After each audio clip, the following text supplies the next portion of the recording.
Hey guys, B here. In this video, I will talk about taking on the Skull Caves.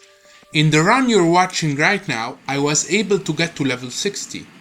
I was very surprised when I reached it, and you will see why. The Skull Caves might look challenging at a first glance, but if you go prepared you can easily mine and find a lot of iridium. Needless to say, you will need the Lucky Lunge buff, which will give you plus 3 luck. Check out my previous video where I speak of that matter. As a first step, I highly recommend that you kill 1000 slimes in the Valley Cave. And you will be able to obtain the Slime Charmer Ring. That ring negates the damage from the slimes, which will make your life a lot easier.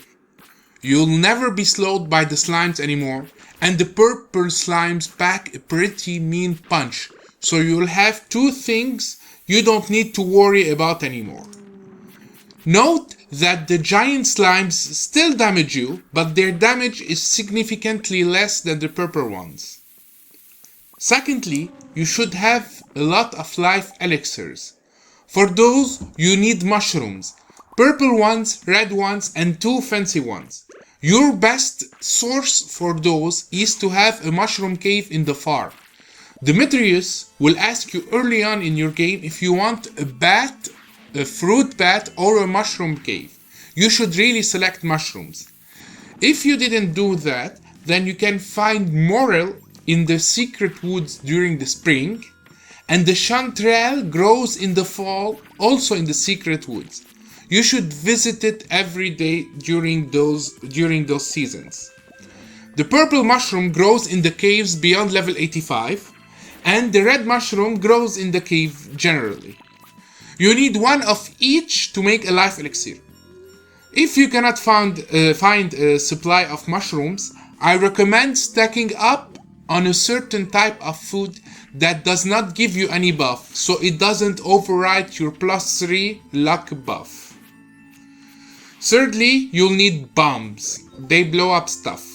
They will save you time, a lot of it, as you might see in the video.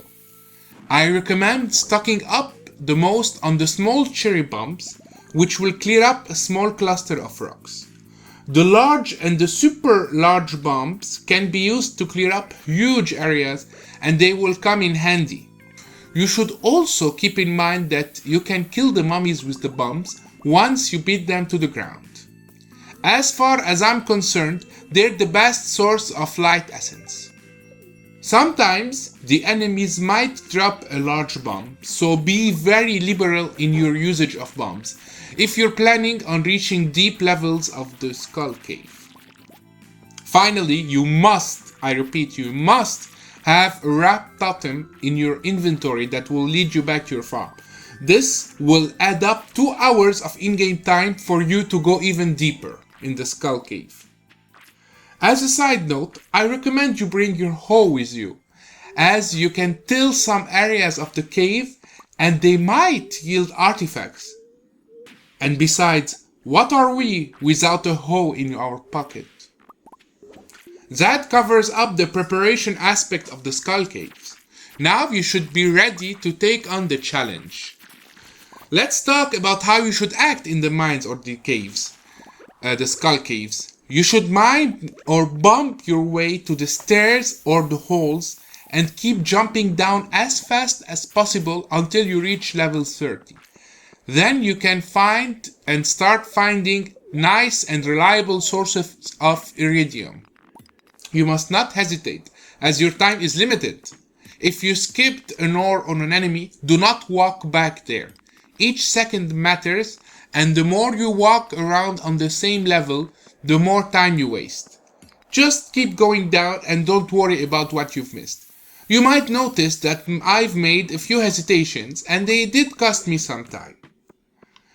Always jump in the mine shafts, and when you're low on health, jump down and drink a life elixir or eat up after you fall down. Kill all the purple slimes you see beyond level 30, as they will often yield iridium ores. If you've got the slime charmer ring, then it should be very easy for you to dispatch the side slimes after you kill the big ones. If you have a slime hutch, you might even get a purple egg. The most annoying type of enemy is the flying eel, and when you hear them coming, you should focus on killing them as soon as possible, or just skip the level if you're short on time and health. As I mentioned earlier, the mummies can be killed by blowing them up after you put them to the ground. That was all. Thank you for listening, and now please enjoy the rest of the video where I get to level 60 and beyond. There is a weird thing that happens there, so keep watching. Take care, and I'll see you in my next video.